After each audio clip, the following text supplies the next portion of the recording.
send you up against the best. Yes, sir. You two characters are going to Top Gun. I feel the need for speed. In 5 weeks, you're going to fly against the best fighter pilots in the world.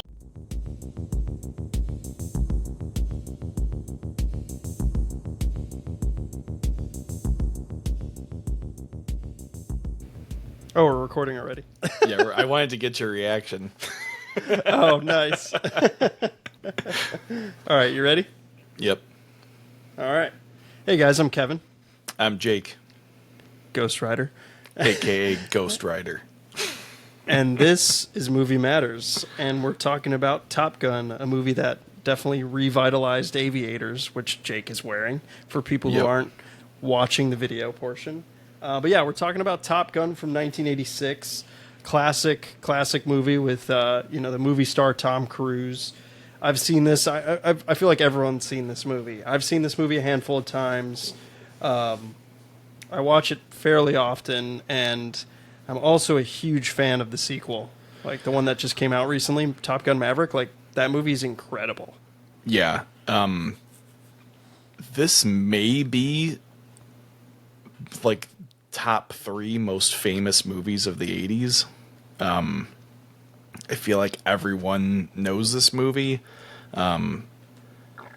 And especially with the sequel coming out, a year ago, what year ago or 2 years ago? 2 years came out. 2 years ago, 2022, I think. Like almost everyone has seen the original, and everybody and their grandma has seen the sequel. So, yeah, like we're probably not going to spend a whole lot of time hashing out like the plot in this episode because no, we don't. Like everybody kind of knows. So yeah, I'm excited to get into like some of this stuff. Like I'm sure you have some good trivia on it and stuff like that. Of good trivia. And, you know, like this is one of those movies that's like so iconic. I feel like there's probably an unbelievable amount of trivia and cool facts, to go through. So yeah, and to be clear, I look up all the trivia and I just pick out what I like and what fits with what I mark my notes down when I'm watching the movie, and I make it fit with what I want to talk about. So there's definitely more trivia in all these movies that we've been watching, but it's the stuff I find interesting, and I hope you guys find it interesting too. But yeah, this movie's obviously super popular. It came out in '86. It was the highest grossing movie of 1986. It made a boatload of money. It also was credited with starting the home video industry craze. The VHS tapes for this were priced at like $100 when it first was released. Jeez. For like 1986. That's insane. That's nuts. Yeah. So pretty interesting. This movie also, like, it's like a recruitment video for the U.S. Navy and for like becoming an aviator, which is cool. And like apparently when this movie came out, the like people enlisting skyrocketed for the Navy.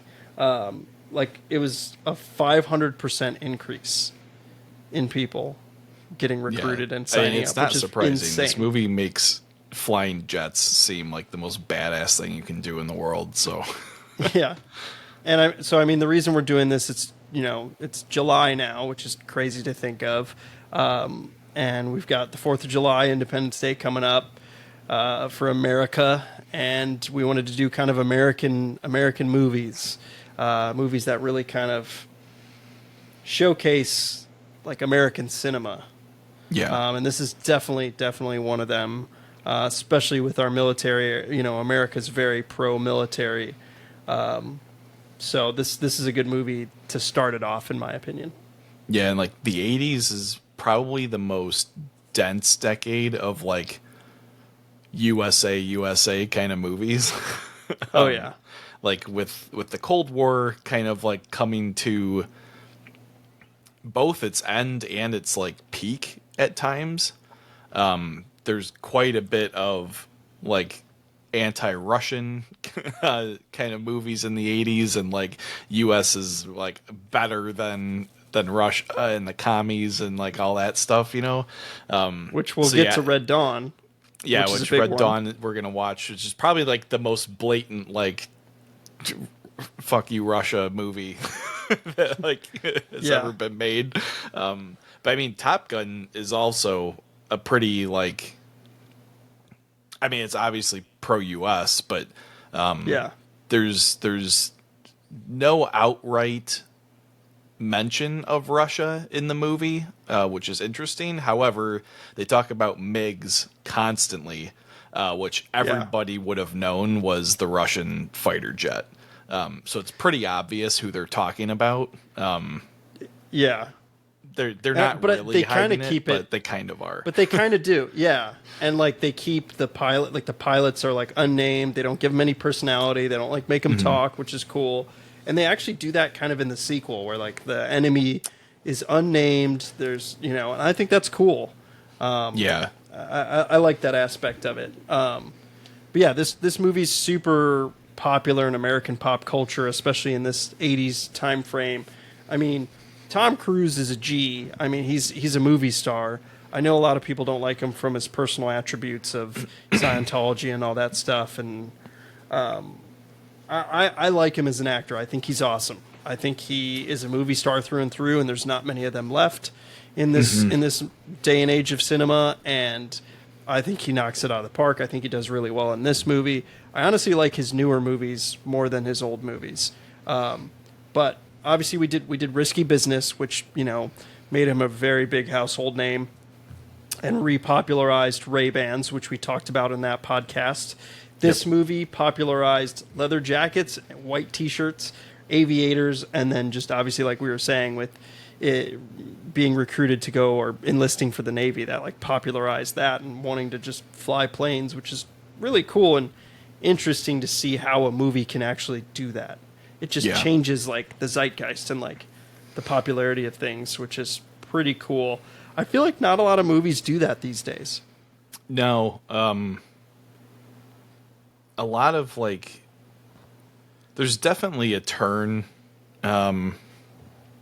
probably in the 90s, where like if you're gonna make a war movie, it was like a horrors of war movie. Like I think Saving Private Ryan was probably like the first like blockbuster war movie that was like not showcasing like America just kicking ass. It was, well, that's not true. Well, all right, so I'll qualify that in a second. But definitely the first big blockbuster movie that's anti-war in the end. Obviously, you have movies like Apocalypse Now and Full Metal Jacket. I wouldn't call those blockbusters because they're a tad more on like, especially not Apocalypse Now. Yeah, they're a tad more on like the artsy side of things, and very, very like serious in their subject matter.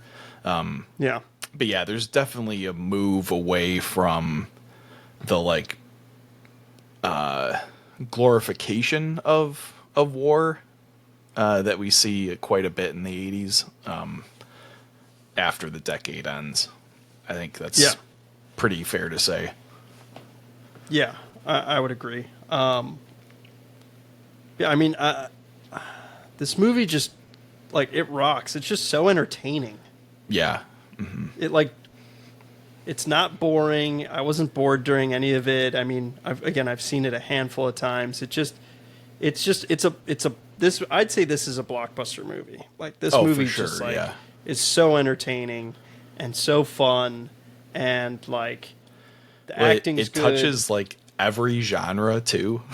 Like it's funny, it's dramatic, it's heartbreaking, there's romance, there's badass action. Like it's got like everything, and literally anyone can watch this movie and find a thread in the story that they're like, hell yeah, like all in on, So it's just like universally enjoyable. Oh yeah, even from the beginning, the movie just opens up and rocks right away with the opening credits with Danger Zone. The theme song for this movie, not Danger Zone, but the actual like score theme song, is so good. Yeah, it's very 80s and it's very good. So good. Yeah. And yeah, the introduction, or like the intro sequence, is just fucking badass. Like, it's just a bunch of planes flying off of aircraft carriers. Like, if you like jack your sound system up, like, you'll like rattle your whole house because it's so the sound is nuts. That was like the demo disc for like the 90s too, like for home theater systems. Like that, I mean, it still is a demo disc to this day, and the new one is too. But there's that in and of itself is like a recruitment video right there. It's just all these planes fucking taking off. But I read a funny fact. So Tony Scott's the director, Ridley Scott's brother. He wanted to shoot aircraft taking off and landing on the aircraft carrier backlit by the sun, and the carrier captain had changed the course of the ship. And when Scott asked if they could change back and the course so they could get the sun in the background, he was told that the ship, it would cost $25,000 to do so. So apparently Tony Scott got out his checkbook, wrote a $25,000 check, and said, "Okay, do it," which is baller, super sick. But apparently, the check bounced, which is hilarious. Yeah, that intro's awesome, and then you get them right away. Tom Cruise. You got Tim Robbins, who we know from Bull Durham. I mean, you've got the who's who of '80s actors in this movie, and like, I didn't realize it, obviously on my past viewings, but since doing this podcast, I mean, I've talked about it in pretty much every episode since like Brewster's Millions, that I noticed someone from the '80s movies that we're doing, which I love that. Did you notice one actor? He's got a very small role. He's smoking a cigarette right in the beginning. He was just in a movie we just did. Did you recognize him? On the ship? Yes. He's a pilot too. His name was Chipper in the movie, which they don't really say it, I don't think. No, I don't think it was Adrian. It was Adrian Pasdar from Near Dark, the main character from Near Dark. It's his first role, which is crazy. You've got like Merlin, like I said, which is Tim Robbins from Bull Durham and obviously other movies. You've got Stinger, who plays Mr. Strickland from Back to the Future. Oh, yeah. He's like the principal. Yeah. And then you got Michael Ironside, who plays Jester. He's obviously from Scanners, which we watched, and Total Recall and a bunch of other movies. I mentioned Adrian Pasdar. You've got Rick Rossovich, who plays Slider. And I was like, man, that guy looks familiar. And I looked it up. It's Matt in Terminator, Sarah Connor's roommate's boyfriend, who's like, I'm going to mess you up, brother. And like has like the lamp, and he's about to try and like... he gets like thrown through a glass window or something. Yeah. I was like, I wouldn't have known that had I've done this podcast. Right. Yeah. Like I would just, and obviously we've seen Terminator a handful of times. I just thought that was interesting. You've got Sundown, who's played by Clarence Gilliard Jr., who is Theo in Die Hard, the computer nerd. Oh, no shit. That's funny. Yeah, which it doesn't really look like him in this movie. It's also his first role, and he's really young. He also is in like Walker, Texas Ranger, and a whole bunch of other movies. Speaking of Walker, Texas Ranger, we're going to be doing a Chuck Norris movie coming up, which I'm super stoked for. Because we had to. Yeah, America. And then you've got Carol, which is Meg Ryan, who plays Goose's wife. Meg Ryan obviously was in When Harry Met Sally. So I just thought it was interesting seeing all these different actors and being like, oh yeah, they were in a movie we just, we did a podcast on it. We just watched, and that person. I love that. Obviously you have Val Kilmer, who's really famous. Who isn't billed on like the poster, which I think is funny. Really?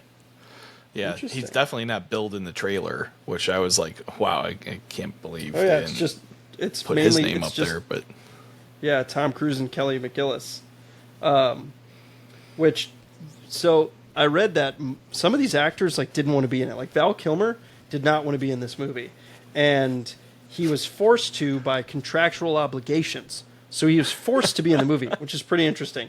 But Tony Scott, the director, assured him that he's like, I know the script kind of sucks, but like it will get better. We're gonna make it fun. And he's like, just wait till you see the jets. They're fucking badass.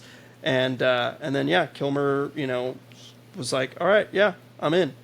And basically the same thing, excuse me, the same thing happened with Tom Cruise, where he was super reluctant to sign on. He's like, just he doesn't really want to do it. And Jerry Bruckheimer, the famous producer who he's produced a bunch of Tom Cruise movies before, he took him with the Blue Angels, and they were doing barrel rolls and doing all kinds of crazy stuff. And he's just like, all right, I'm in. So, and then obviously the rest is history for Tom Cruise because he's a big aviation nut. Mm-hmm. He's got his own plane, which he flies in the end of the second Top Gun, which is cool. This is Cruise's first like action movie, right? Yeah, I think so.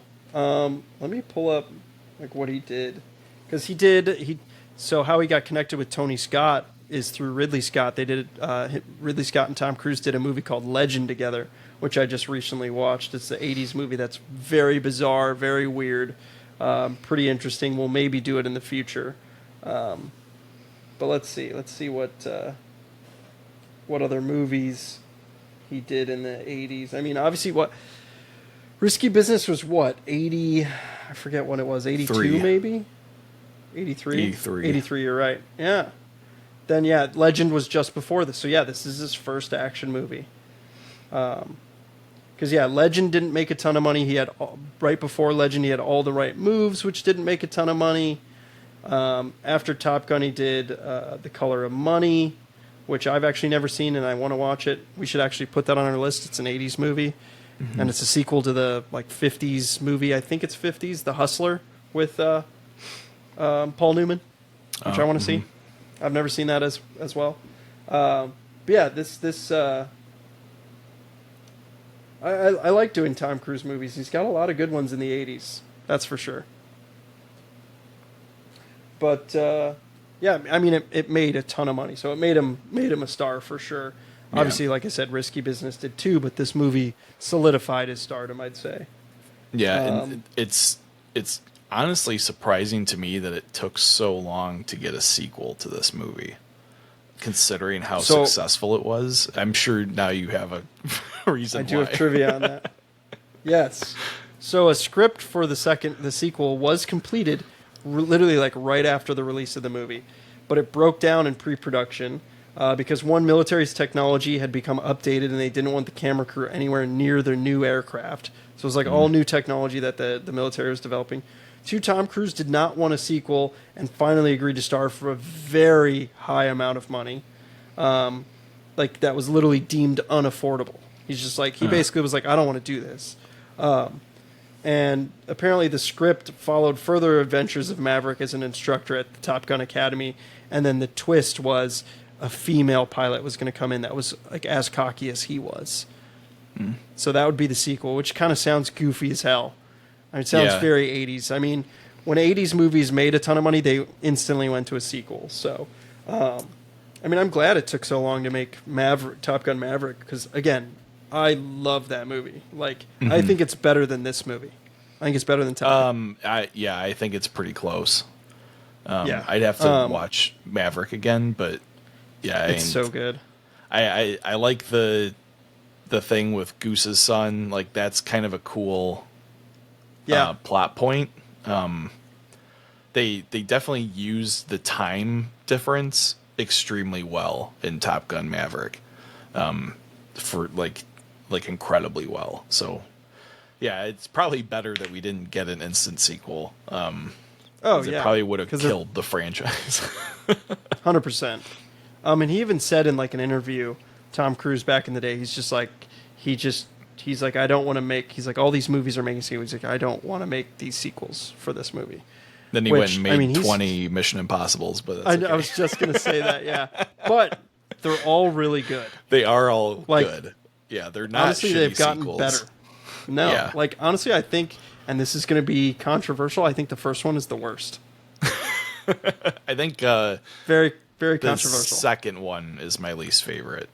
The second one is hilarious. It's so goofy and awesome. I love it. I don't like it. I know the third one I know is we're getting off badass, topic, but yeah. third one's great. But in the second one, when they're like, I think Tom Cruise is in like a Porsche, and like Tandy Newton is in like a TT, and they're both convertibles, and they both like spin out of control, and the cars are like locked together, and they're just like staring into each other's eyes as the cars are spinning. It's my favorite part of the movie. It's so good. It's goofy. Not to get off topic, but John Woo, right, is the second one? Yeah. Uh-huh. Yeah. I like that movie. And Limp Bizkit did the fucking Mission Impossible theme for it. Like, come on. That's fucking sick. Very 2000s. But again, that's a conversation for another podcast. Yeah. Yeah, I mean, Tom Cruise flies a lot of the planes, I think, in the sequel. In this one, they use a lot of stunt people, but they did a really good job filming like all the aerial sequences. I mean, like, it's real fucking planes, like in all the shots. Yeah. Like, it's not CGI. No, it's again, like, I mean, this doesn't even count as practical effects. It's like the real deal, It's not like shitty models on like a green screen, or something like. It's like actual fighter jets like flying and doing all this crazy shit, and like they filmed it. It's awesome. That's what makes it cooler. Yeah, that's why it makes it iconic, this movie, especially for the 80s. It's so well done. Mm-hmm. And Tony Scott does an awesome job. He was a great director. So do you know anything about him background wise, like Tony Scott? Like, no, I don't. So he committed suicide in like 2012. I'm probably botching that. Yeah, 2012. He committed suicide, which is fucking terrible. He jumped off a bridge. Like, oh, jeez. Super horrible. I mean, he was depressed, which is very sad. And he apparently discussed a sequel right before he passed away. And then obviously that was in 2012, and then the sequel came out 10 years later. So it was kind of an homage, if you will, to Tony Scott to do the sequel, or like a memorial. But yeah, super sad. But I won't get into that. Yeah, I mean, apparently all the actors, when they were going up in these F-14s, all threw up except Goose. He was the only one not to throw up on any of the flights, which is super cool. I can only imagine my stomach's gotten weaker as I've gotten older for some reason, and I can't stand that. I wish it wasn't the case. Yeah. Like, I used to love roller coasters, and now I can't do them. I'll go on them, but it's like I struggle a little bit after.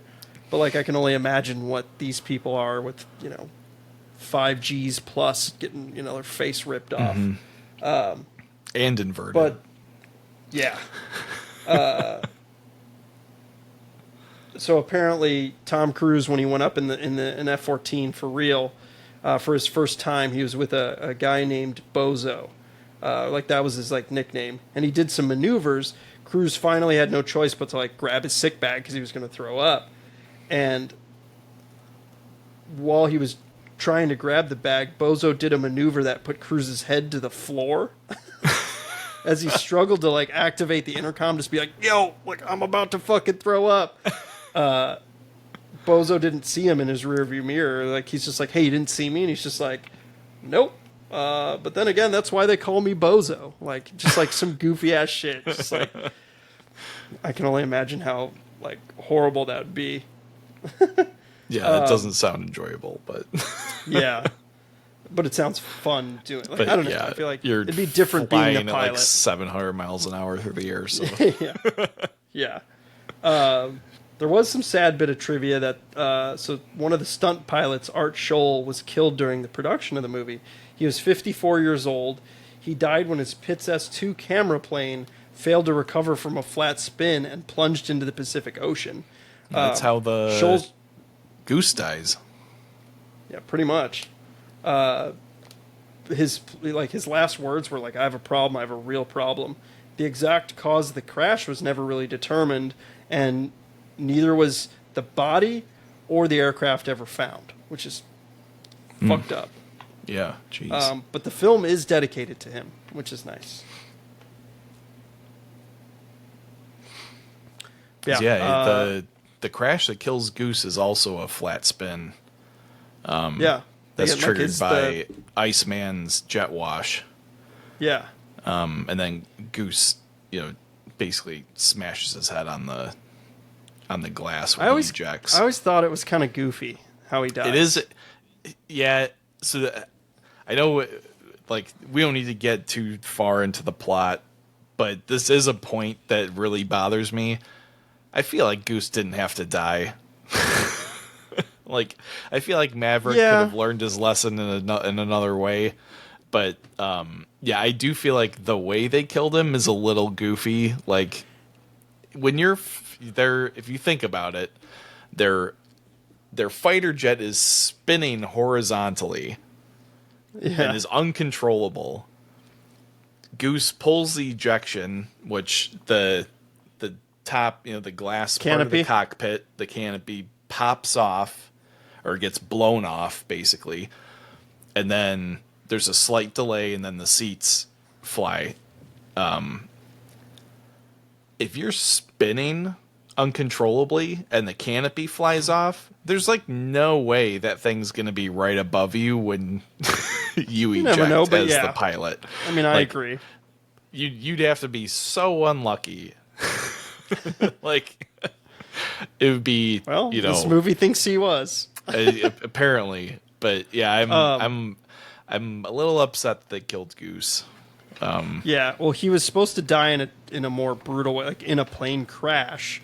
But the Navy was like super involved with this movie, and they didn't want to have anything that was like would make flying look super dangerous or like kill anyone. They didn't want to like, even in the beginning, I think it's Cougar is the guy's handle, who like freaks out and is like, I can't do this anymore, I got a family.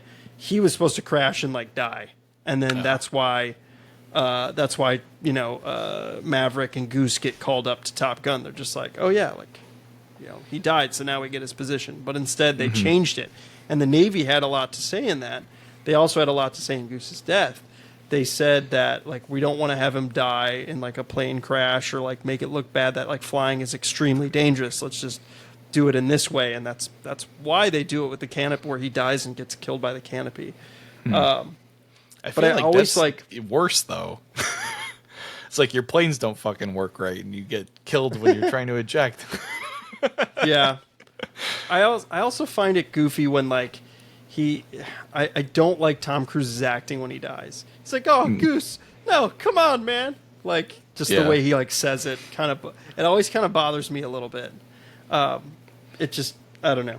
Yeah, I feel like he could have just been badly injured and taken out of the class, had to recover. Like, that would have been okay. I feel like Maverick still could have learned his lesson. Yeah, but I feel like it's integral to his character. You get him he's choking now, and he's not this cocky guy, and I don't know. Yeah, that's true. But I don't mind. I don't mind that he dies. I mean, I would prefer he didn't. But I feel like it's iconic to the movie. It's like, everyone knows Goose dies. Yeah.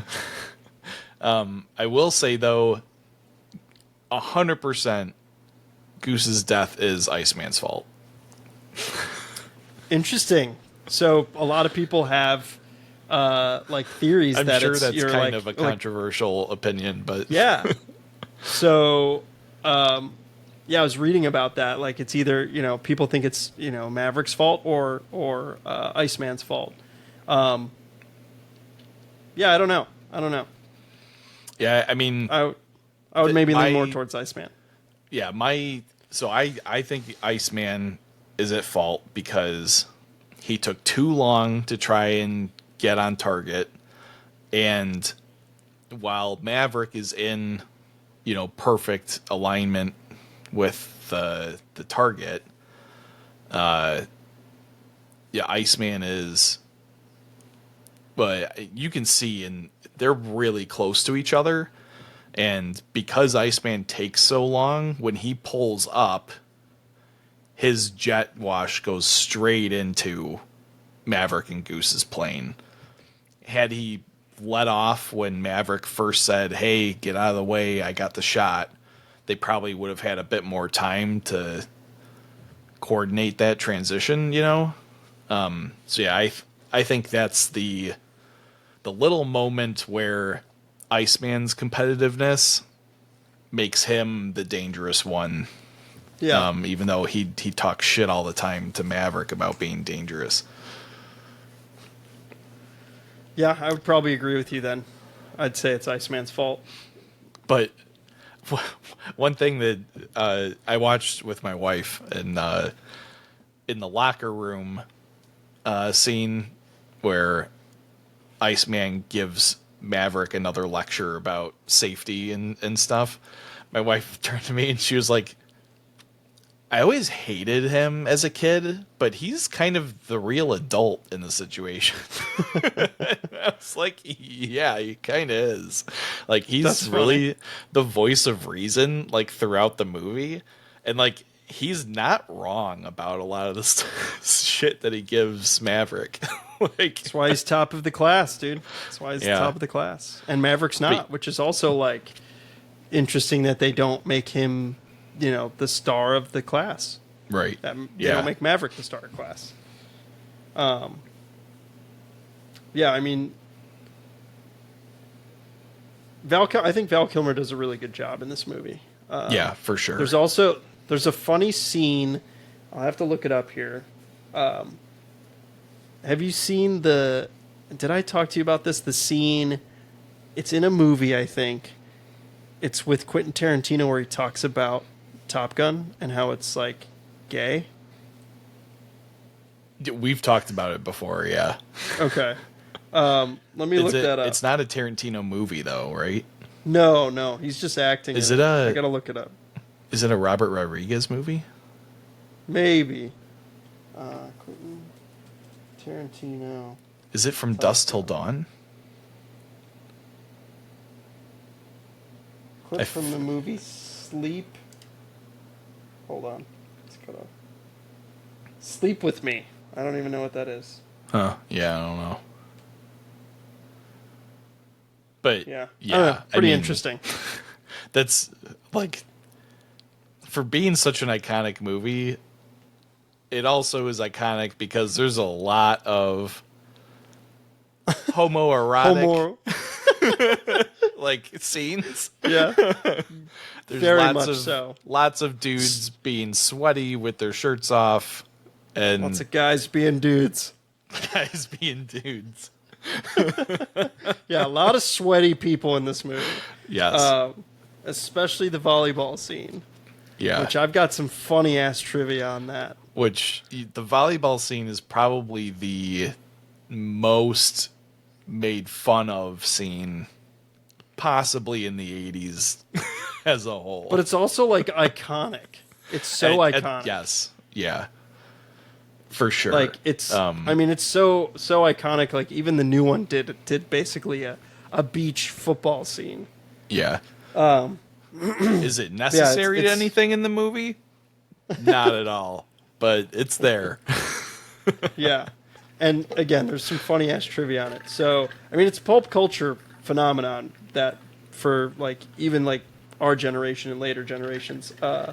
So Tony Scott burned an entire day filming that. He took an entire day to film that fucking scene, which is wild. The studio did not expect him to do that because that's a waste. They thought it was a waste of money. And the scene was only a paragraph long in the script, and he took a whole fucking day to shoot it. So usually what happens is it's usually a page a day, is like kind of how I think how Hollywood works, or like what they try and do is a page a day. So the scene was scripted as a real game. They kept score. Tony shot it like a commercial. The studio was so pissed off that they said they were going to fire Tony Scott. And of course, that scene turned out to be one of the most iconic of it. But he didn't want to shoot that scene. And that's why he shot it like that and took a whole day, because he wanted to piss off the producers, which is awesome. And he like literally wanted to make it so homoerotic, and that's why he covered all the actors in baby oil. Yeah, like it's pretty apparent that it's. Yeah.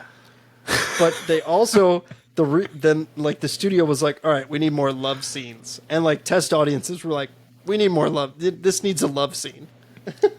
So, I mean, the whole movie is Tom Cruise macking on Kelly McGillis. Like, he's just like swooning the fuck out of her in this movie.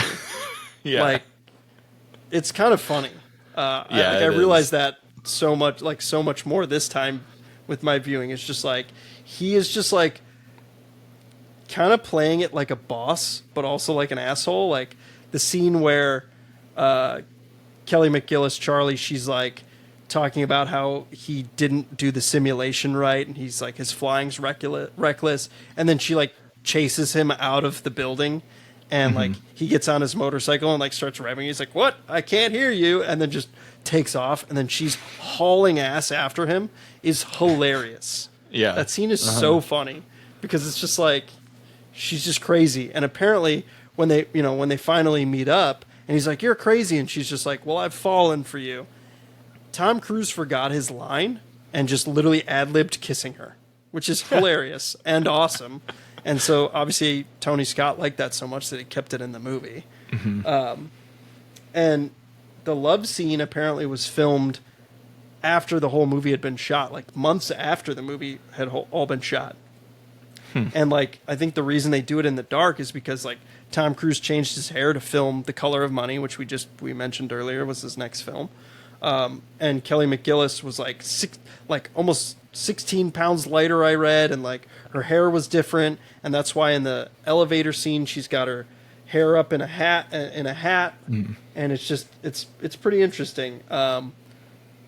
That love scene has also been parodied a lot in like cinema. The one that always comes to mind whenever I watch that scene is MacGruber from the movie. Have you seen MacGruber? Yeah. For those who don't know this scene, please go on YouTube and just type in MacGruber love scene, and it's amazing. Yeah. It's amazing.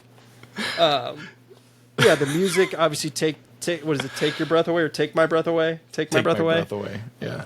By Berlin, right? And that that's pretty iconic to this movie. It won an Oscar for best song, and this movie was nominated for a bunch of 4 Oscars. Best sound, best film editing, best effects, and then it won for best music / original song. 4 Oscars, which is pretty good. Which I think Danger Zone deserved it over Take My Breath Away, but I don't think it was original. Yeah, I don't think it was original. I think that whole scene of them like making love is really funny because it's just like silhouetted and their tongues are just like there's a lot of just tongues. Lot of tongue. A lot of tongue in that scene. Like a lot. And again, that's why MacGruber is great. Because it really makes fun of that. That movie's excellent.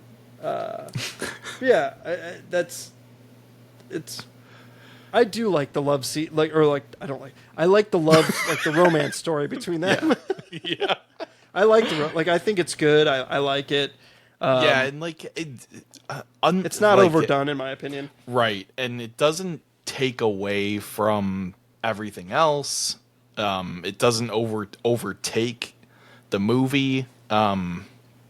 It is done really well, and it's balanced properly with the rest of the plot, which I feel like agreed. A lot of times in action movies like this, they shoehorn a love story in that's unnecessary and just like, I mean, we've talked about that in some of the movies that we've watched. Yeah, like Major already. League or like Bull Durham.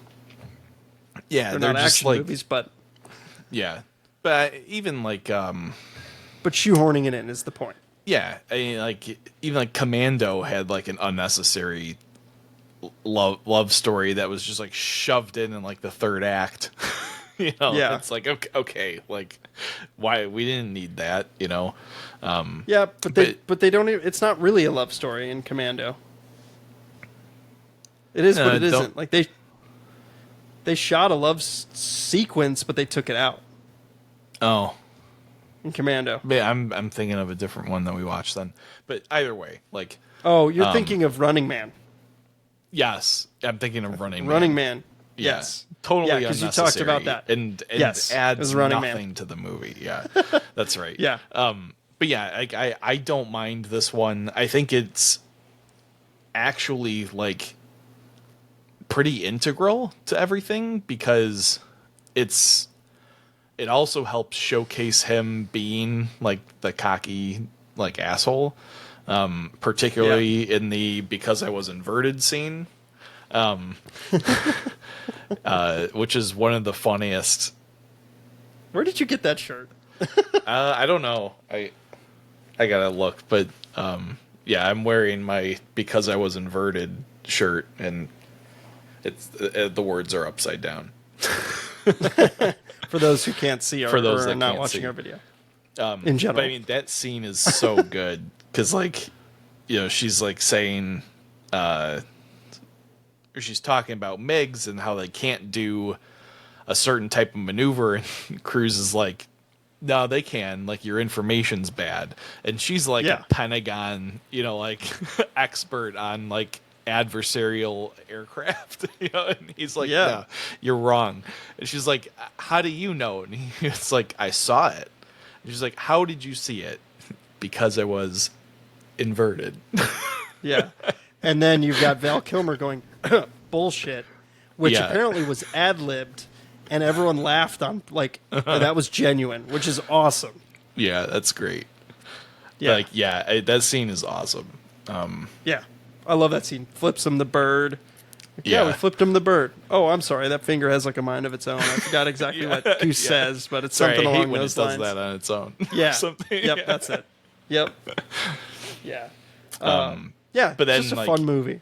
Yeah, and then the scene you talked about where she's running through the simulation of the previous training exercise, she kind of dishes it back to him. And is kind of like, nah, you fucked up, and like, I do know what I'm talking about, kind of thing. Which it's like they do have a really good dynamic, together. And I like his argument in that he's like, I don't think, I just do, and that's a big thing in the sequel. That's like a big theme, which is really cool, or a big lesson, and I love that. A fun fact I read, I mean, obviously a lot of people know that Tom Cruise is short. He's 5'7". Kelly McGillis is 5'10". So in every shot, she's either like in a hole or like Cruise had to wear lifts, which is hilarious. Yeah. He's noticeably short in this movie in a lot of scenes, particularly with Goose. Oh, yeah. Well, Goose is tall, super tall. Yeah. So, like, it is funny because I feel like in more recent movies, they pay a lot of attention to how tall he appears in the movies. And they try and not make him seem as short as he is, but... Well, yeah, you don't want your action star being shorter than everyone, Yeah. It's interesting. But, hey, short kings are in, apparently. I don't know. Yeah. Tom Holland, Zendaya. It's the only example I can think of, I guess. I find that funny. I mean, 5'7" isn't really that short, though, if you ask me.